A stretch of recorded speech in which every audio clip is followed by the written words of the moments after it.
masuk Islam. Ini sudah saya riset juga.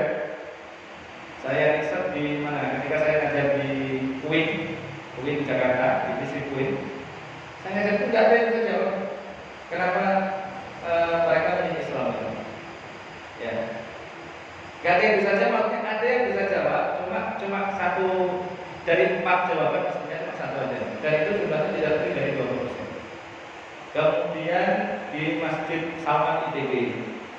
Nah, itu paling banyak justru malah.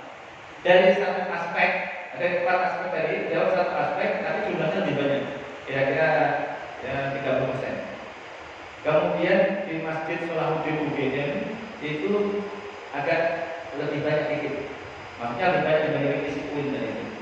Kalau di UI ya jangan tanya, UI ini kan kampus kayak UIN lah ya. Ini kan kampus-kampus di sekitar sini nih.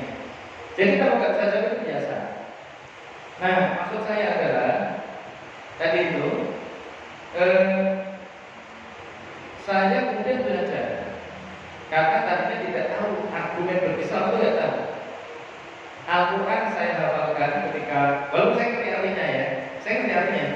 Ketika saya menghafalkan Al-Quran kelas 1 SMA, sebenarnya saya kecil juga, dari SD diminta untuk menghafal, cuma nggak ngerti artinya. Nah, setelah ngerti artinya itu jadi cepat menghafal Al-Quran cuma 2 tahun. Alhamdulillah. Nah, setelah itu saya bertemu dengan orang-orang sekuler. Ketika masuk HMI itu ketemu dengan anak-anak pembimbing, anak-anak MIPA, yang bacaannya adalah bacaan yang sekuler. Nah, saya ini orang fair. Ketika bertemu dengan orang-orang sekuler, saya nggak bisa jawab, ya saya harus ikut dia. Kan selalu kalau diskusi, nanti kalau kamu kalah, kamu ikut saya. Kalau saya kalah, saya ikut kamu. Saya ditanya, kenapa Al-Quran yang menghafalkan? Al-Quran itu benar, buktinya apa? Begitu. Waktu itu nggak bisa jawab, waktu itu. Ya. Kemudian saya jadi liberal, kira-kira. Kalau Anda tulis daripada nanti mungkin nama saya muncul, nggak saya kasih tahu kan nanti menyesal mendengarkan saya ya kan. Tahun 2001 saya bikin jaringan Islam liberal bersama Mas Ulil, Burhan, dan lain-lain. Dan kalau itu kan terkenal sekali. Cuma saya sudah tobat tahun 2006, Ulil tobat tahun 2017, telatnya 11 tahun. Ya. Nah, teksnya ada di situ. Nah, semua kan pakai data. Kenapa saya kemudian kembali? Karena saya menemukan argumennya. Nah, nanti argumennya panjang ya. Tapi yang membuat saya sangat terpesona dan kemudian kembali kepada Islam adalah karena saya mahasiswa pasca sarjana ilmu politik, saya membaca buku-buku Karl Marx. Nah, Karl Marx ini adalah ilmuwan yang disebut sebagai ilmuwan revolusioner. Jadi kalau kata revolusi itu dari mana? Dari Karl Marx itu. Revolusi akan terjadi kalau ada kontradiksi antara kaum kapitalis dengan kaum proletar. Tetapi apa yang terjadi? Banyak sekali teori Karl Marx yang mulu-mulu tapi tidak dijalankan. Maka teori yang tadi itu mulu-mulu tapi tidak pernah terjadi namanya apa? Bahasa ada utopia, ya kan? Utopis gitu ya. Utopia apa halu ya? Utopia aja. Tetapi beda dengan Muhammad. Beda dengan Nabi Muhammad. Nabi Muhammad itu punya gagasan dan kemudian diimplementasikan, dijalankan. Nanti contohnya banyak ya. Nah, karena saya tadi ngajar ilmu politik, kemudian tahun 2006 mulai ya, tahun 2006 saya mulai kuliah S3. Nah, lulus tahun 2010. Nah, ketika itu saya membaca buku-buku barat. Buku-buku barat misalnya bukunya siapa? Samuel Huntington. Dia menulis buku gini, misalnya di gelombang 3 ya, The Third Wave.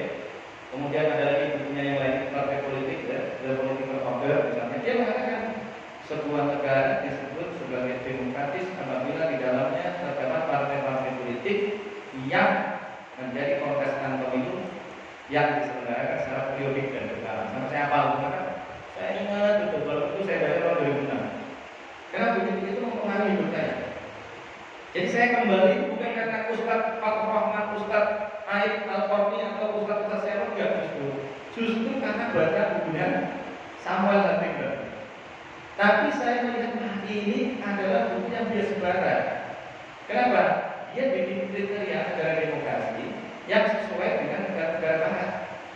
Sehingga negara-negara Islam yang walaupun sesungguhnya secara substansi sangat demokratis, sampai kiamat tidak akan pernah disebut sebagai negara demokrasi.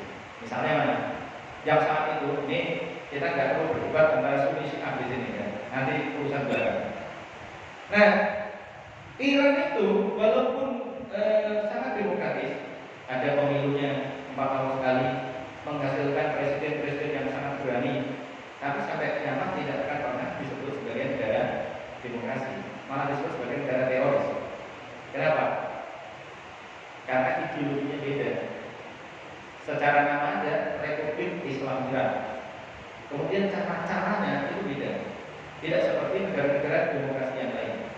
Partainya itu beda. Ya, partainya tidak seperti partai kita. Maka tidak bisa memenuhi kualifikasi seperti yang ditulis Huntington tadi itu. Maka saya anggap sebagai bias barat.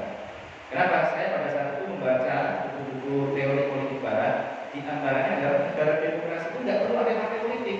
Pada zaman Aristoteles, Plato tidak ada partai politik, tapi sudah disebut sebagai negara demokrasi. Dan pada saat itu demokrasi itu adalah kata yang negatif. Kalau sekarang kan positif ya.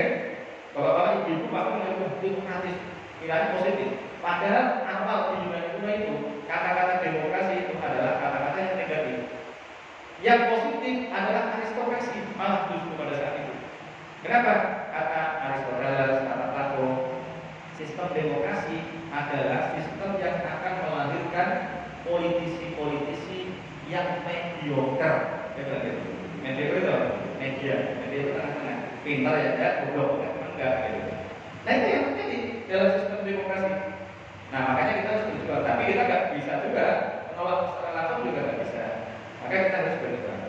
Nah dan itu Nabi Muhammad adalah seorang yang betul-betul mengimplementasikan gagasannya dan berhasil. Nah kalau di sini kita bisa lihat nih ada banyak ya, satu-satu nanti kita selesai. Tapi saya simpulkan kemudian Nabi Muhammad itu berhasil untuk membangun peradaban dengan sifat-sifat yang ada di buku ini, yang oleh siapa? Misalnya Robert Engelland. Silakan kalau di Google ini Robert Engelland. Ini peneliti barat juga. Dia mengatakan bahwa Nabi Muhammad berhasil membangun sebuah peradaban yang jauh melampaui zamannya. Begitu. Pada saat itu negara-negara itu bentuknya kerajaan semua, tapi Nabi Muhammad membangun negara. Maka namanya apa namanya? Madinah. Madinah itu tadinya apa namanya? Namanya Yathrib kan? Yathrib itu cuma nama orang buka tempat, maka kemudian disebut dengan Yathrib, Pak Yathrib, kira-kira gitu. Jadi sebuah hutan atau sebuah tempat yang dibuka oleh Yathrib, maka tempat itu namanya Yathrib. Nah setelah Nabi Muhammad datang, maka disebut dengan Al-Madinah. Al-Madinah Al-Munawwarah. Madinah itu artinya apa? Artinya kota. Kalau bahasa Yunani apa? Kota. Kota apa artinya bahasa Yunani? Polis. Maka muncul kata politik. Maka kemarin saya lupa itu Nabi Muhammad itu adalah presiden. Nabi Muhammad itu presiden yang berhasil. Nah gitu ya. Nah saya ingin mulai, ini baru mulai nih, baru pemanasan nih. Saya mau tanya dulu, Nabi Muhammad itu kaya atau miskin? Kaya atau miskin? Kaya. Kaya atau miskin? Wadah masih miskin nih. Kaya atau miskin Pak? Kaya atau miskin? Makin ragu ya kan? Di sini ditulis Nabi Muhammad itu yatim. Di sini tulis yatim. Ini banyak orang salah paham sehingga kemudian mengatakan bahwa Nabi Muhammad itu miskin. Kenapa? Karena sistem atau budaya pada saat itu. Misalnya, silakan buka juz berapa ini? Juz 4 halaman 19. Jadi buka juz 5 dulu, mundur 2 halaman. Oke? Sudah ketemu? Itu cara memahami budaya Arab pada saat itu. Untuk memahami ada tema di sini, Nabi Muhammad adalah seorang yatim. Kalau yatim pasti miskin. Ada. Kenapa begitu? Nah itu yang penting dipahami. Tapi itu salah, gitu. Ya. Sudah ketemu? Paling bawah. Ya ayyuhalladzina yahillu lakum an tarithun nisaa karha. Itu sudah zaman Islam. Sudah zaman Islam itu perempuan, tadi apa yang mengatakan Ustaz Rahman, perempuan itu diwariskan. Pada zaman itu laki-laki boleh menikah dengan jumlah yang tak terbatas. Jadi boleh nikah 100, 1000 boleh. Ya. Jadi kalau ada orang yang mengatakan bahwa Nabi Muhammad tukang kawin, itu tidak balas sejarah. Kenapa? Masih ada yang lebih banyak nikahnya. Siapa? Yang lebih banyak sebelum menikah? Nabi juga. Nabi Sulaiman istrinya 1000. Nabi Daud istrinya 100. Nabi Muhammad istrinya berapa? Berapa? Ada yang mengatakan 9, ada yang mengatakan 19, ada yang mengatakan 23. Itu biasa sekali, biasa saja. Dan itu orientasinya bukan orientasi seks saja. Kalau orientasi seks menikah itu juga nggak apa-apa, nggak ada masalah. Tetapi Rasulullah istrinya tadi yang paling terkenal dan paling itu 9 orang, dan itu biasa sekali. Ya, pada zaman itu karena orientasinya beda-beda. Orientasi menikahnya itu bukan murni seks, itu juga bukan. Tapi karena ada membangun koalisi dan lain sebagainya. Nah, Nabi Muhammad ini adalah anak yang pada zaman itu lahir dari seorang janda. Kalau seorang janda, dia mendapatkan warisan atau diwariskan? Diwariskan malah ya kan? Begitu. Itulah yang kemudian orang salah persepsi bahwa ini adalah orang miskin. Padahal kakeknya orang kaya atau orang miskin? Bukan hanya kaya Pak, kaya raya. Jadi kalau dijawab kaya itu masih saya salah. Harus dijawab kaya raya. Nabi juga kaya miskin. Ada yang salah persepsi lagi. Ada kan? Nabi yang kaya miskin. Nabi siapa? Nabi siapa? Nabi Ayub, ya kan? Nah, bukan sok itu. Ada yang Badkur Abdana Ayub inna la rabbahu anni masanya syaitan binusbi wa'adha. Itu kan Nabi Ayub tadinya istrinya banyak, hartanya banyak, sehingga kemudian diuji dengan kemiskinan. Lulus dia. Mana ada orang miskin diuji dengan kemiskinan? Gak ada. Nah kalau orang miskin diuji dengan kekayaan, itu logika itu. Nabi Ayub ini orang kaya raya, kemudian diuji dengan kemiskinan, lulus, balik lagi nanti. Ya, istrinya pada kembali, anaknya nanti yang mati-mati nanti diganti oleh Allah Subhanahu Wa Taala, anaknya banyak. Gitu. Kemudian saya lagi, Nabi Ibrahim, ayo Nabi Ibrahim. Nabi Ibrahim itu kaya atau kaya raya? Oh sekarang mulai kaya raya. Apa bukti kaya rayanya? Nah ini kita masih tahu nih. Nabi Ibrahim kaya raya. Kenapa kok saya sebut kaya raya? Nabi Ibrahim itu mengorbankan anaknya, disuruh mengorbankan anaknya itu karena dalam tanda kutip itu hatinya itu ada keran ada apa namanya? Kalau bukan sombong nanti saya salah ya. Ceritanya Nabi Ibrahim itu punya harta yang banyak. Jadi korbannya silakan googling. Korbannya itu 1000 ekor kambing, 100 ekor unta, 300 ekor sapi. Silakan dihitung berapa itu? Kira-kira 15 miliar.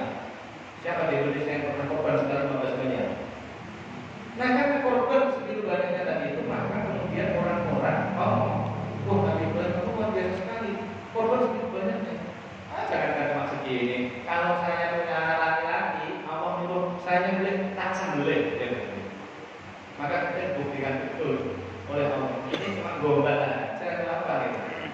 Maka ketika punya laki-laki disuruh sembelih, dan oleh Nabi Ibrahim mau disembelih, lulus. Oh gitu ya. Nabi Muhammad juga begitu. Nabi Muhammad ini berasal dari keluarga yang kaya raya. Abdul Muthalib dimulai dari Bani Hashim, ya. Pak Hashim ini, Mbah Hashim, ya.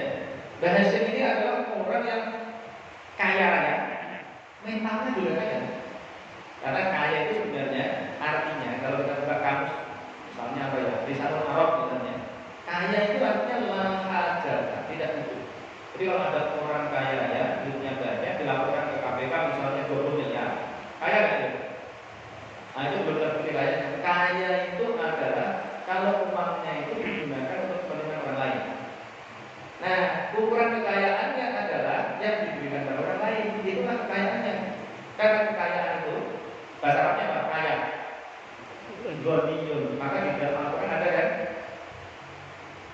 Wa man kafara fa innallaha ghaniyyun 'anil 'alamin.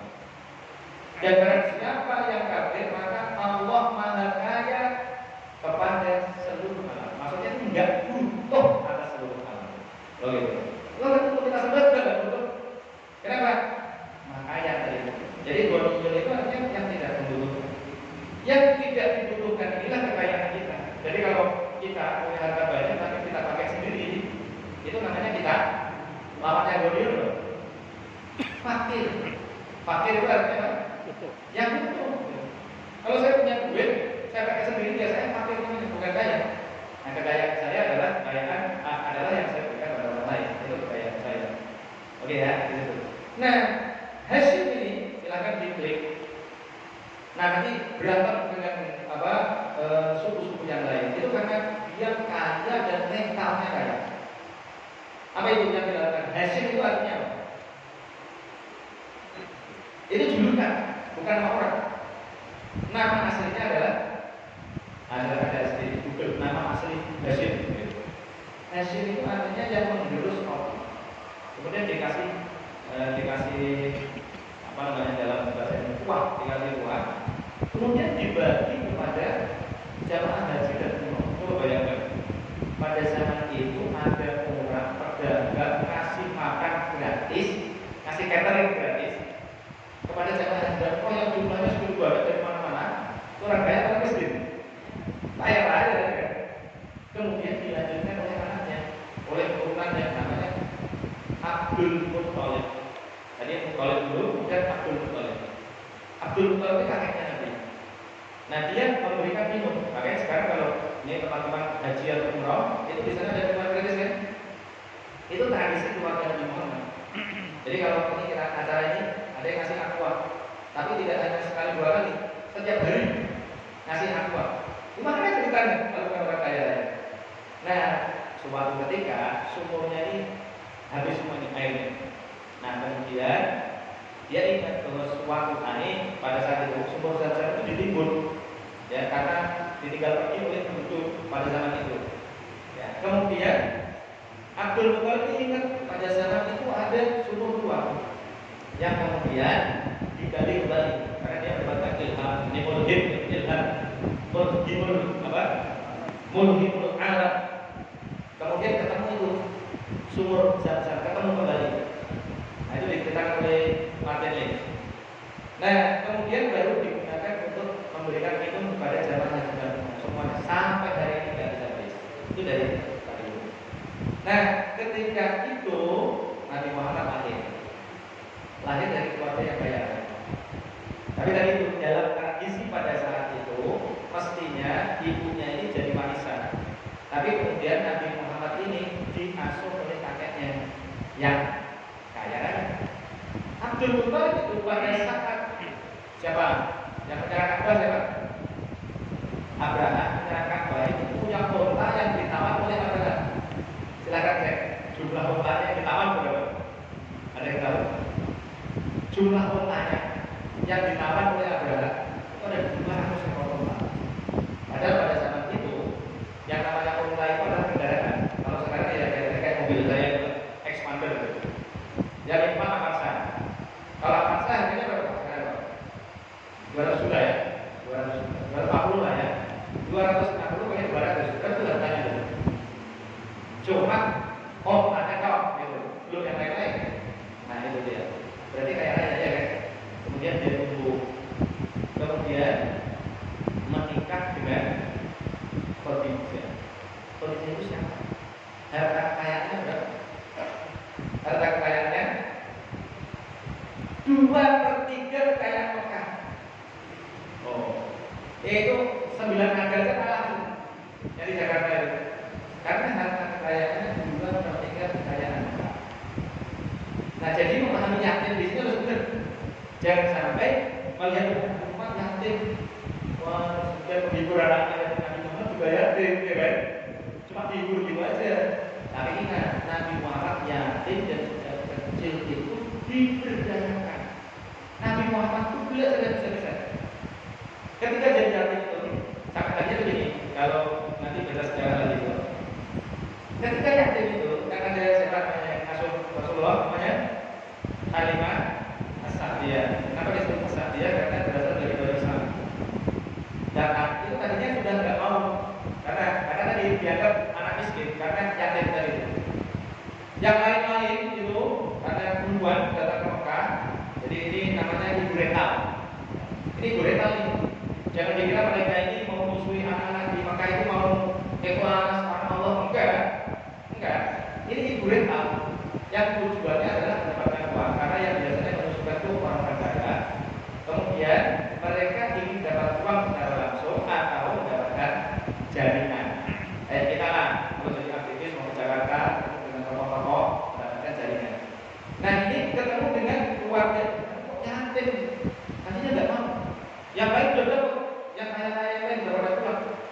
Karena ini ibu Halimah As-Sa'diyah dengan suaminya ini datang ke Mekah, itu pakai keledai yang khusus, yang jalannya aja lambat. Nah kemudian karena terpaksa daripada pulang malu kan pulang malu kalau nggak dapat bayi, akhirnya terpaksa nih. Ini karena dari status yatimnya ini yang menjadi keberatan, tapi kemudian melihat karena ada paketnya tadi itu, maka kemudian dibawa pulang. Nah kemudian di sanalah Rasulullah Nabi Muhammad kecil pada usia berapa 4 tahun itu sudah bisa menundukkan kembang. Ini profesional, yatim dan profesional. Nah kalau sekarang ini saya temukan agak beda. Nah makanya ini beda ini kan sebelum kita mengambil inspirasinya ya. Saya punya pondok pesantren di Planet Kumpul itu. Sebagian anak orang kaya, ada anak anggota DPR, ada anak komisaris, tapi sebagiannya saya kasih beasiswa. Orang miskin, tidak punya bapak, tidak punya ibu. Agar mereka punya buku, saya nggak mau ngasih secara langsung, karena sudah saya berikan secara langsung itu bukunya dibiarkan. Kalau di luar kehujanan, karena merasa nggak kangelan mendapatkan. Akhirnya saya ubah. Kalau mau punya apa, punya buku, tanam pohon, bibit pohon, nanti saya beli satunya dari itu. Tahu siapa yang mengerjakan? Yang mengerjakan orang-orang kaya. Karena orang miskin nggak mau. Nah ini soal mental. Nah Nabi Muhammad ini keluarga kaya tadi itu, dan kemudian mentalnya ini tentang ketika tadi Bani Sa'ad dia bekerja mengembala kambing, ya, kemudian dari menundukkan kota, dan kemudian ketika pulang umur 4 tahun, 6 tahun, kemudian ada yang mengatakan 8 tahun, itu ikut berdagang Abu Thalib yang bersama. Kenapa diajar? Itu bukan cuma diajar, tapi karena mereka tahu bahwa Nabi Muhammad kecil ini adalah orang yang sangat piawai menundukkan kembang. Jadi kalau sekarang ini bengkel, Muhammad kecil ini bengkel.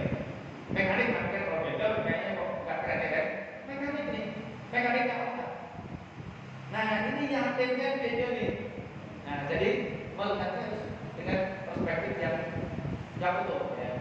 Nah kemudian menikah dengan siapa tadi? Menikah dengan Khadijah. Kenapa menikah dengan Khadijah? Tahu nggak kenapa menikah dengan Khadijah? Yang nikah duluan siapa? Lewat Khadijah. Boleh nggak perempuan nikah duluan? Boleh, itu contohnya Bu Khadijah. Jadi kalau ada cowok yang yang prospektif, nah itu sunnah Bu Khadijah. Tapi ada caranya, tidak ditembak langsung. Bilang sama Ustaz Marwoma, bikin yang sukses. Caranya gitu. Ya. Caranya itu memang bikin tim sukses. Bahasa saya ya, dia ngomong sama temennya, aku itu punya cita-cita. Nah, Ibu Khadijah itu punya cita-cita. Cita-citanya adalah menjadi istri Rasul yang terakhir. Kalau bapak ini cita-cita punya suami siapa? Mentok wali kota ya kan? Kalau Ibu Khadijah nanti cari kan? Jadi dia karena ngaji dengan orang awam, tadi dikatakan bahwa di kitab-kitab sebelumnya sudah ada informasi bahwa akan ada Rasul yang terakhir, namanya Muhammad, lahir di Mekah dan di Bani Hashim. Kalau di Al-Quran disebut dengan Ismu Ahmad, ya. Tapi ini namanya Muhammad. Muhammad sama Ahmad itu artinya sama. Orang Arab itu biasa menyebut Muhammad, Ahmad, yang penting maknanya sama. Ini kok namanya Muhammad? Nah kemudian dites sama Ibu Khadijah. Tes gimana? Kasih duit, suruh dagang di luar negeri. Nah coba kalau yang ini kasih duit, kira-kira lulus dan duitnya $2 ini kan. Nah ini yang di dalam buku ini disebut al-amin, orang yang terpercaya. Nah, ketika sudah kan LPG itu, LPG, untuknya banyak. Kemudian Ibu Khadijah ini tetap duduk, dipanggil. Budaknya yang menemani Rasulullah. Siapa namanya? Maisarah. Maisarah laki-laki atau perempuan? Jangan salah loh. Ini laki-laki. Maisarah perempuan itu pembalap. Oh diudip, Maisarah perempuan. Ini laki-laki dipanggil oleh Ibu Khadijah. Ditanya, di mana perjalanan luar biasa punya banyak dia. Muhammad ini adalah orang yang seperti ini diungkapkan di buku ini percaya, jujur dan lain sebagainya. Sehingga banyak orang yang sangat senang pada dia. Sehingga hubungan kami ini berlimpah-limpah. Tidak hanya itu, yang paling mengagumkan saya adalah perjalanan kami di naungi awal. Itu yang makanya calon nabi. Maka kemudian dia menjadikan Rasulullah sebagai adik umur kalau di Indonesia, ya kan? Jadi itu kan gitu kan?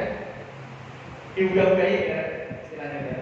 Putraku si adik umur iki ono putri kamu gak bahwa itu lebar dua. Nah dia kemudian ngomong dengan temannya yang bernama Nafisa. Jadi kalau kita klasik itu nanti Nafisa ini binnya ada dua. Yang satu Nafisa bin Munia. Tadi kan saya bingung juga. Kok yang satu saya kok Munabi gitu. Oh jangan dulu titik itu nggak ada. Quran kita itu juga ada titiknya. Jadi Munia dengan Munabi itu tulisannya sama. Jadi nanti jangan bingung. Jadi yang referensi satu mengatakan Nafisa binti Munia, yang satu Nafisa binti Munabi. Nah ini yang kemudian mengatakan serahkan urusan pada saya akan lobby keluarganya. Maka Nabi Muhammad, keluarga Nabi Muhammad kemudian dilobi oleh Ibu Nafisa, kemudian dinikahkan. Maharnya berapa? Mahar Nabi Muhammad. Cita-cita mau dikasih mahar apa? Seperangkat sholat dibayar tunai. Nabi Muhammad itu maharnya 20 ekor unta. Kalau 20 ekor unta dari 20 angsa. Oh kan ini orang yang punya 20 ekor angsa. Lu gimana mau dibilang orang yatim terus dianggap miskin? Enggak gitu. Jadi orang kaya profesional, kalau saya kaya CEO lah bosnya. Rasulullah itu masnya CEO. Kemudian bertemu dengan pengusaha besar, dinikahi, gabung nih antara komisaris utama dengan direktur utama, gitu kira-kira. Nah gabung jadi satu, itulah kemudian yang menyebabkan Khadijah tidak pernah menghalangi dakwah Rasulullah. Nah ini Rasulullah sebagai dai.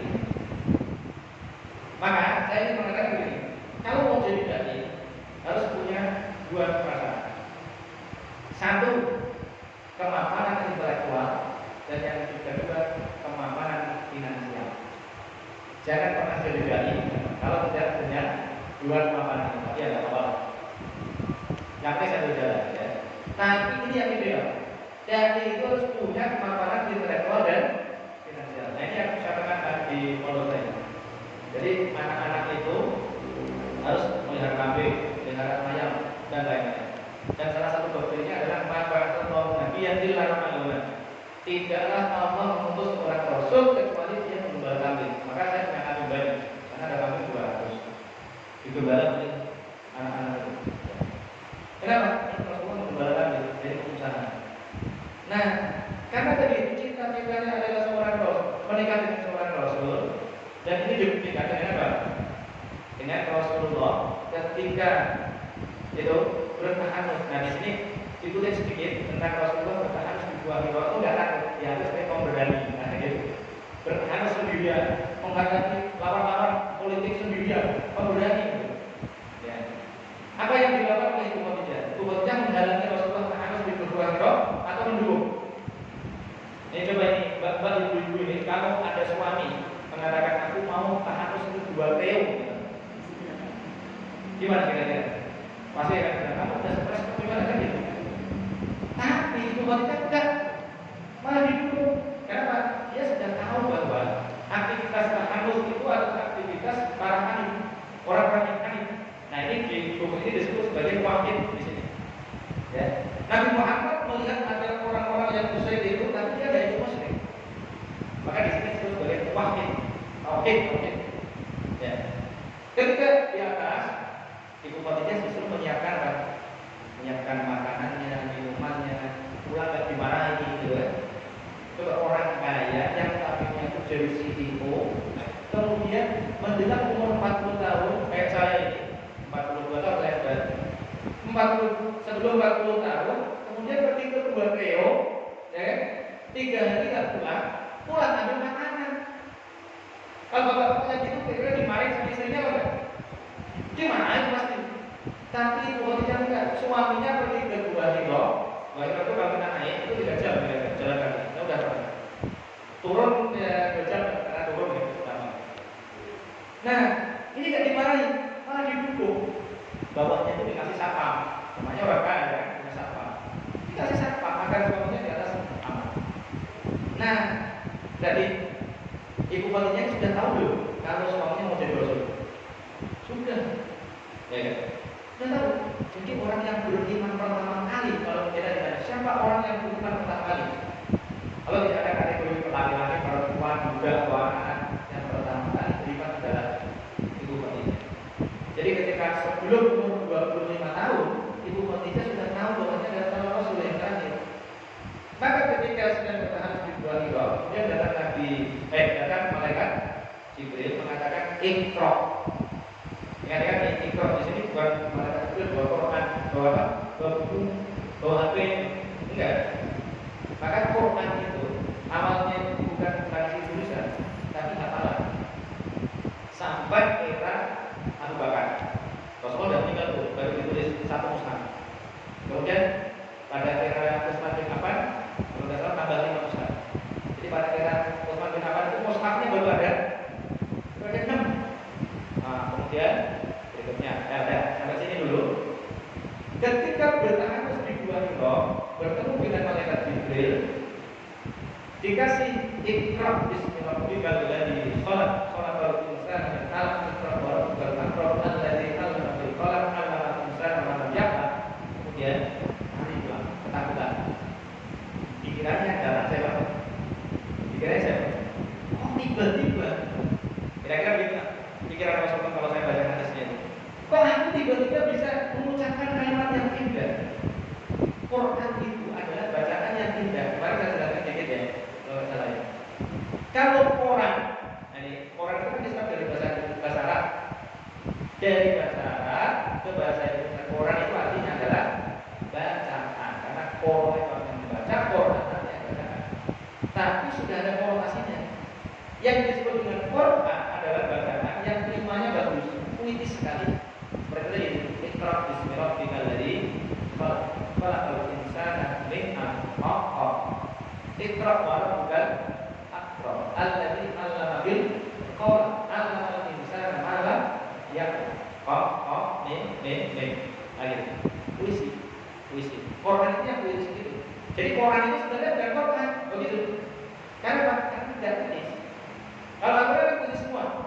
Inna a'tainakal pasal di rabbika wa inna syani'aka wal asr innal insana lafi khusr illa alladziina aamanu wa 'amilus shalihati wa tawassaw bil haqqi wa tawassaw bis sabr.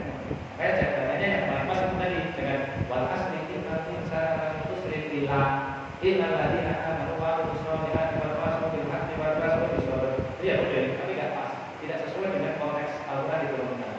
Karena Al-Quran itu disebut Al-Quran karena dia punya nuansa, ya, punya karakternya dari puitis. Karena yang dihadapi adalah para pujangga kita. Nah itu dia. Nah sampai di sini, kemudian Nabi Muhammad mendakwahkan ajaran-ajaran yang dibawa, yang disampaikan oleh malaikat Jibril tadi itu. Tapi kemudian Nabi Muhammad selalu dikatakan ente majnun. Majnun artinya, nah itu salah itu. Majnun itu artinya adalah kerasukan jin. Karena konsepnya adalah orang yang bisa mengucapkan kalimat-kalimat yang indah itu adalah buat pujangga ya. Kalau dalam bahasa Arab namanya su'ara, syakir. Maka di dalam Al-Quran di juz 19 ada surat Asy-Syu'ara, para pujangga. Para pujangga itu dikonsepsikan sebagai orang-orang yang punya jin, yang jin itu membantu dia sehingga kemudian bisa mengeluarkan kalimat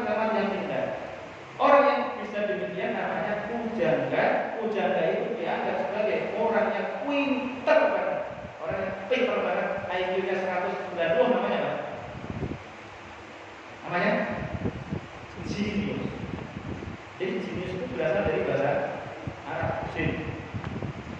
Jin. Sama dengan paradise, itu berasal dari kata firdaus. Loh, wazinu bil qisṭasil mustaqim. Qisṭas itu artinya adil. Bahasa Inggrisnya adil. Justice. Kotom itu artinya apa? Bahasa Inggrisnya katan atau ber. Itu kotom. Itu yang sekali itu. Ya, yang diserap ke dalam bahasa Inggris. Nah ini genius itu berasal dari situ. Ya. Nah kemudian lalu kita majnun. Maka diyakinkan oleh Allah, anta binikmati rabbika bimajnun. Kamu itu dengan nikmat Allah bukan orang yang kerasukan jin. Karena yang datang kepada itu adalah Jibril. Jibril berwahyu dari Allah Subhanahu wa taala. Gitu. Nah, kemudian Nabi Muhammad yakin dan sebelumnya diyakinkan oleh Khadijah. Ketika pulang dari itu diyakinkan oleh Khadijah karena dia merasa, jangan-jangan ini saya kerasukan jin, kira-kira gitu. Diyakinkan oleh Ibu Khadijah. Misalnya ada di hadis Bukhari nomor 3. Silakan dibuka itu. Hadis Bukhari nomor 3. Karena kan gampang dulu. La yusiqallahu abada. Innaka wallahi innaka latasimur rahim wa tahmilul kalla wa tasibul ma'dum wa tuqinu ala nawadil haq. Di hadis itu begitu. Nah, saya seperti ini biar itu adalah. Jadi kemudian Rasulullah menjadi agak mata. Kemudian dibawa ke para pemimpin awal, kita yang ya, para pemimpin awal kemudian makin meyakinkan. Kalau saya masih hidup ketika kamu diusir oleh kaummu, maka saya akan membela. Rasulullah kemudian menanyakan, maka saya akan diusir oleh kaum saya. Para pemimpin, tidak ada orang yang menyampaikan seperti yang kamu sampaikan kecuali dia pasti akan diusir oleh kaumnya. Benar ya? Kemudian Rasulullah berbicara. Tapi yang saya sampaikan dari itu karena punya kemapanan finansial dan intelektual. Kemapanan finansialnya Rasulullah sebelum jadi nabi jadi pengusaha, jadi CEO lah. Kemudian menikah dengan pengusaha. Maka ini yang dari sini yang masih muda-muda menikahlah dengan pengusaha. Carilah mertua yang kaya. Saya. Oh iya, saya bikin pondok itu disuruh mertua saya. Mau disuruh masuk pamer ya. Saya disuruh itu sama mertua saya di dosennya Pak Alhamdulillah. Saya disuruh di pamer sama mertua saya. Alhamdulillah. Itu penting memang, harga itu penting. Jangan pernah menganggap bahwa harga tidak penting. Harga itu penting. Karena jihad itu dengan harta dan jiwa. Wajah itu di amwalikum wa anfusikum. Apa orang bilang? Berjihad dengan harta kalian dan jiwa. Nah, Rasulullah berjihad, istrinya berjihad.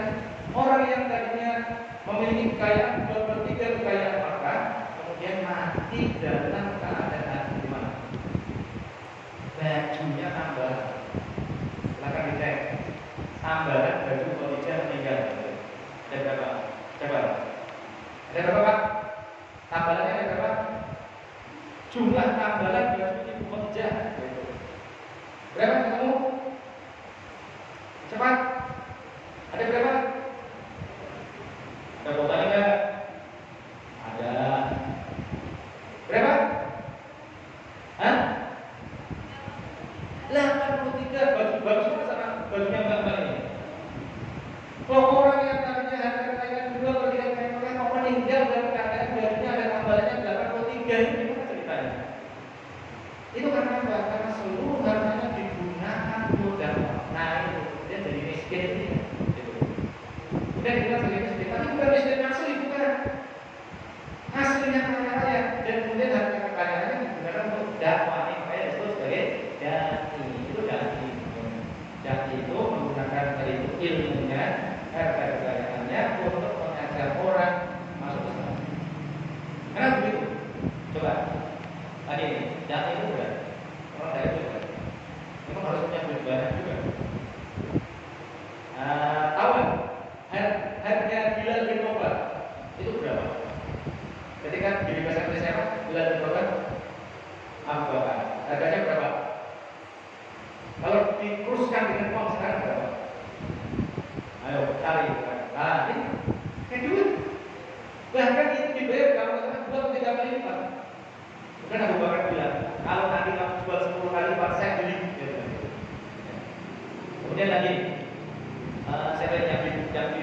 Nabi Rasulullah. Namanya Salman Al-Farisi.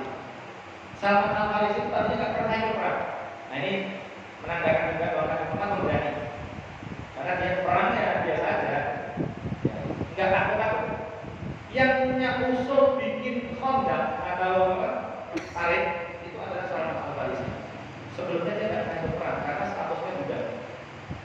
Nah kemudian dia ketemu Rasulullah mengusulkan agar bikin Khandaq. Kalau di tempat saya perang mobil begini ini harus pakai parit. Nah sebelumnya dia itu budak, pengen merdeka. Tapi syaratnya harus ngasih 200 pohon kurma, bibit kurma sudah ditanam.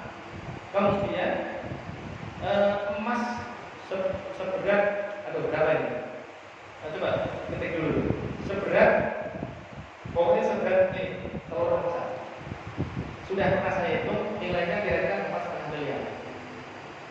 Nah, kalau kita jadi dai, ada orang mau membebaskan diri kita dari kita punya emas tengah miliar juga. Kita kasih nggak? Kita kasih nggak? Nah dari itu ya harus kita kita analog dengan guru. Dan itu kayak Rasulullah di sini disebut sebagai guru. Guru itu nggak bisa sekedar guru. Maka tadi dibaca oleh moderator tadi. Saya tadinya itu ceramah-ceramah aja di MNC Muslim, kemudian ya ceramah-ceramah umum lah. Ya nggak mahasiswa gitu. Karena ini masih lumayan nih mahasiswa. Kelas ini oke lah, seminar biasa, seminar oke. Dan suruh nyari data oke. Tapi saya sering ya tadi itu shooting di TV, kemudian kasih ceramah. Kemudian saya hitung juga tingkat keberhasilan pesantren yang ada sekarang itu ternyata cuma 2%. Jadi santri yang bisa baca kitab gundul itu cuma di bawah 2%. Saya kaget. Nanti saya tadi apa dan berubah. Kemudian saya sering ketemu, misalnya saya ke pasar kambing, saya sering beli kambing, saya ini tukang kambing. Kemudian penjual kambingnya itu ketemu saya bilang, Pak, saya pernah lihat Bapak, gimana di TV gitu. Malah saya keluar kambing di TV, saya benar. Akhirnya saya nonton apa? Nonton ceramah kan? Saya tanya isinya apa?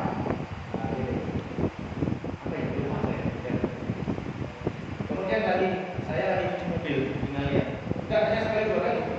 Saya pernah lihat Bapak. Mana di TV? Anti ini. Kalau saya kan masih putar itu sobek saya 4 tahun yang lalu. Itu saya tanya juga, ternyata nggak tahu juga isinya apa tuh. Jadi saya sobek selama ini gol-golan duduk gitu kira-kira. Ya. Nah, maka kemudian saya lebih fokus lagi. Walaupun saya sudah menyadari bahwa sejak tahun 2008 saya menyadari bahwa tingkat literasi umat Islam ini sangat rendah. Mahasiswa, saya kan akan SNI. Saya memulai melakukan riset ini di Padang, di Sumatera Barat. Saya minta tulis tabel. Nanti bisa lah dicoba di sini. Tulis tabel. Ternyata yang bisa tulis tabel anak mahasiswa Muslim ini. Ternyata berapa persen Pak? Kira-kira? Berani menduga? Tidak lebih dari 15%. Yang paling tinggi itu kemarin minggu lalu saya isi LK2 HMI di sini nih, di mana di rumah apa itu? Ada lah di Semarang sini. Itu 20%, hampir 20%. Itu paling tinggi dalam sejarah saya ngisi forum yang bisa tulis ta'awun jumlahnya hampir 20%. Biasanya di bawah 12%. Oh ya, sebelumnya di Polines ini. Polines, ini ada yang Polines kan? Ketemu saya kan? Berapa persen kemarin itu? 4 anak dari 600 atau 700? Dari 600, cuma 4 orang Pak. Tapi kalau Polines kan kita pahami ya kan Polines. Jadi nggak bisa tes kamu tuh nggak apa-apa kira-kira gitu. Bukan kuih. Lah kalau kuih tahu nggak berapa? Nggak lebih dari 30%. Artinya apa? Tingkat literasinya rendah. Nah inilah yang menyebabkan saya kemudian ini harus bikin memperkatakan nggak bisa ceramah aja. Maka ini nanti habis ini, karena itu tidak lanjutnya yang lebih konkret lagi. Kalau mahasiswa Polines kan yang tidak tulis tahu kan udah banyak, ya kan? Yang di sini harus bisa dong. Caranya bagaimana? Kaderisasi.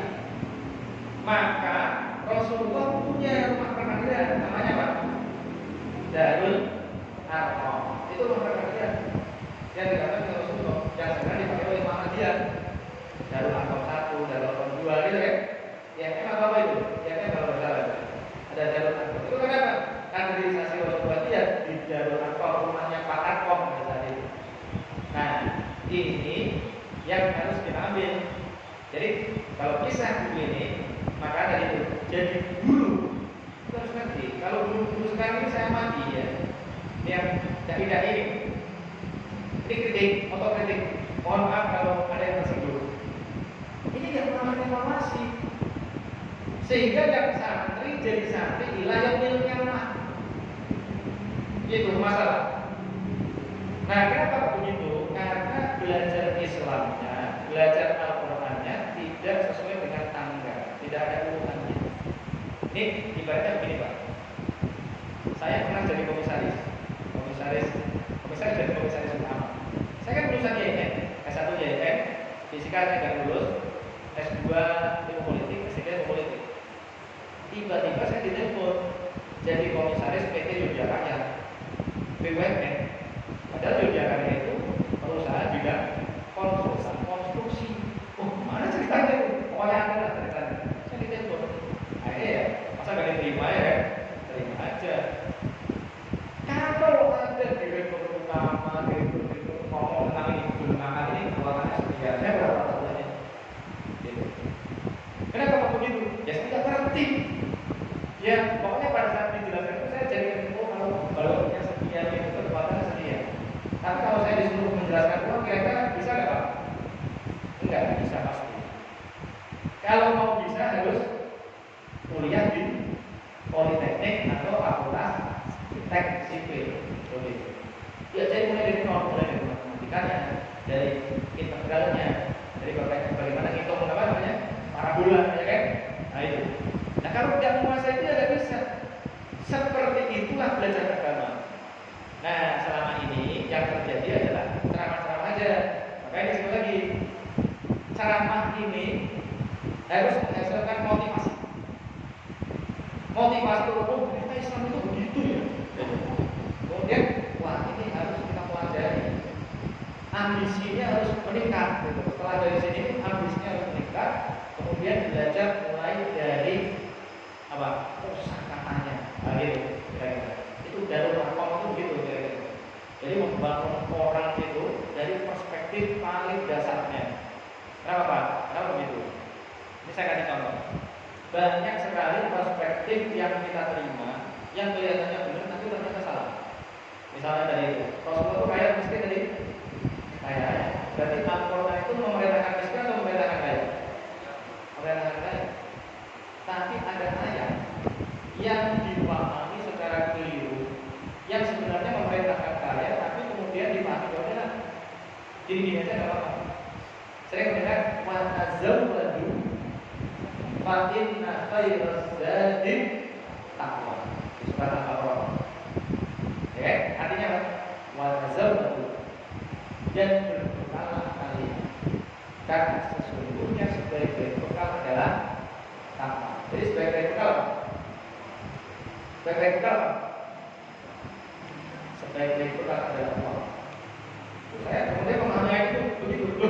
Ini apa begitu? Itu ada ceritanya. Ceritanya begini. Itu adalah ayat tentang haji. Nah, bisa dibuka halaman ke-10 juz 2. Al-Hajju Asyhurun Ma'lumat. Kemudian ujungnya, jadi halaman berapa itu? 22 tambah 10.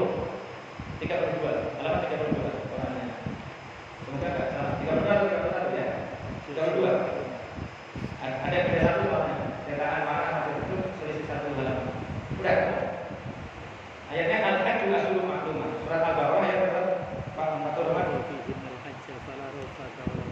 Ayat berapa? Al-Hajju Asyhurun Ma'lumat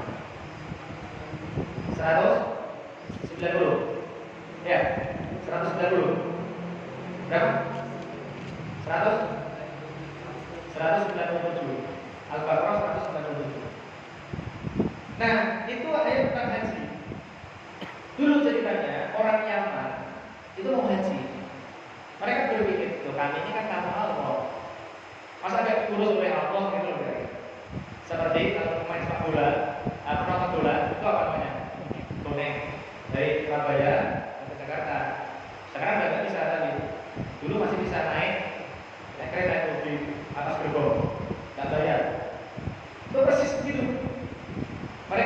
berpikir kalau kami haji, mau kami ini kamu Allah pasti akan diurus oleh Allah.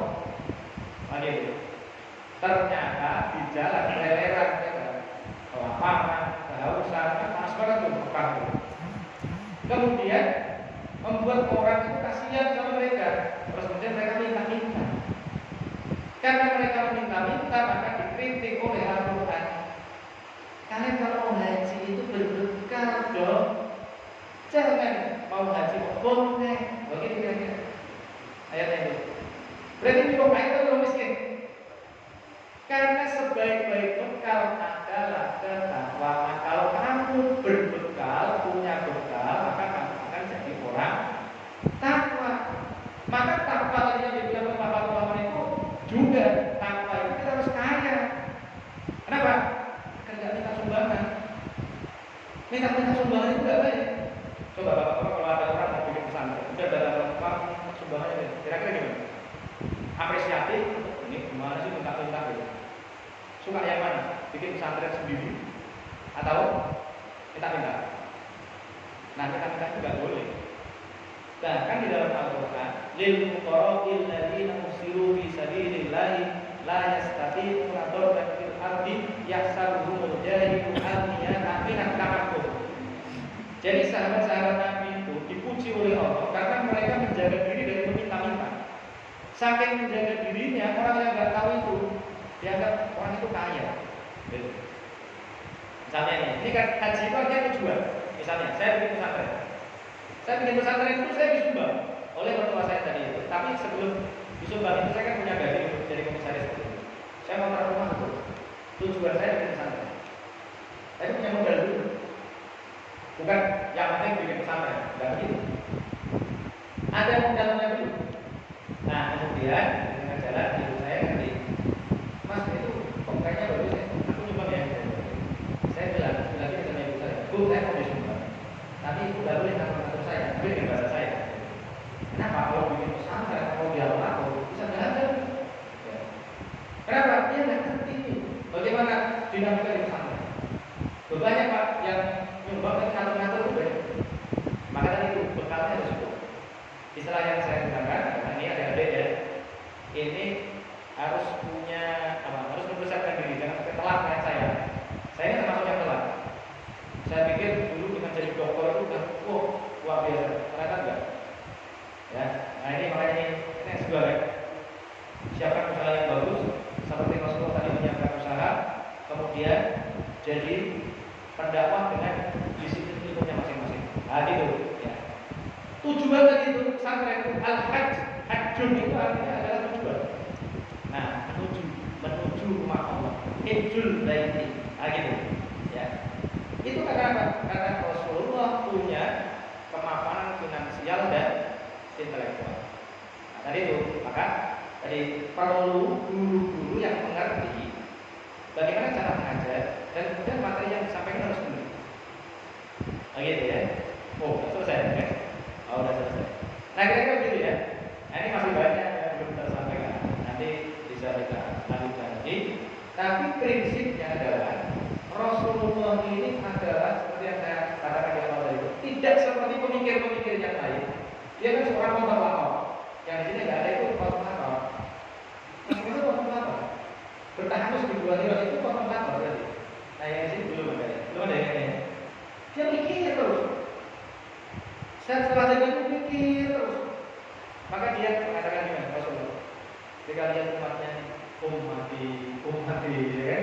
Ya Allah, umatku ya Allah. Kan mikir umatnya. Mikir umatnya. Nah, kemudian kalau kita jadi guru nanti kita akan merasakan betul bagaimana susahnya membangun jamaah. Nah ini yang di sini nih kayaknya belum ada. Saya merasakan betul. Kira-kira begini. Biasanya orang ini terakhir ya. Biasanya orang kalau sholat itu kan menghadap ke setelah sholat, ya menghadap ke jamaahnya. Itu karena apa? Itu kan jadi sunnah gitu. Setelah saya membangun jamaah ini, saya jadi tahu. Oh, memang saya harus absen. Menghadap ke belakang itu absen. Jadi kalau Anda sholat di pom bensin misalnya, kemudian di belakang ada yang ikut jamaah, nggak usah ke belakang. Yang mau diabsen siapa gitu? Oh itu bukan jamaah kok gitu. Kita itu wajib membangun jamaah kayak gitu. Ini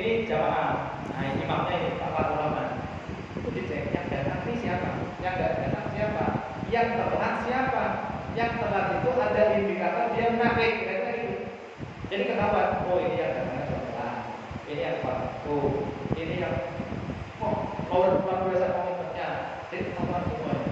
Nah itu, ya itu yang kemudian mesti kita ambil sebagai pelajaran dari buku ini. Ya, Rasulullah itu adalah orang yang luar biasa.